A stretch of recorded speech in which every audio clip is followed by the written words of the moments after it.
మనం ఎలా ఉన్నాం? మన ఆలోచనల మీద మనం నిలబడ్డాం. మన ఆలోచనలు ఎలా ఉంటే అలా మనం ముందుకు నడిపించుకుంటూ ఉన్నాం.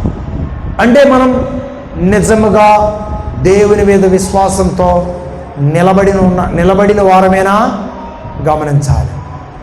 దేవుని మీద విశ్వాసంతో నిలబడిన వారమైతే మొదటి ప్రార్థన ఎవరికి ఇవ్వాలి? దేవునికి ఇవ్వాలి.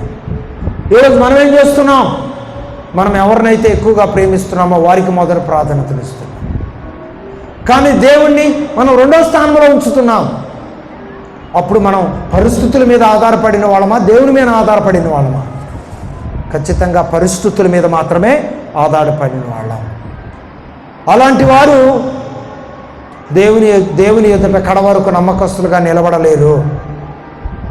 దేవుని మీద విశ్వాసంతో నిలబడిన వారు మాత్రం అన్నీ ఉన్నప్పుడు ఒకే విధంగా ఉంటారు, ఏమీ లేనప్పటికీ కూడా ఒకే విధంగా దేవుని ఎదుట ఉన్నప్పటికీ కూడా దేవుని మీద విశ్వాసంతోనే నిలబడ్డాడు.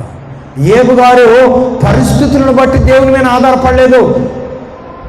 అలాగే తన విశ్వాసాన్ని పరిస్థితులను బట్టి ఆయన నడిపించుకోలేదు. కానీ దేవుని మీద తన విశ్వాసాన్ని నుంచి అడుగులు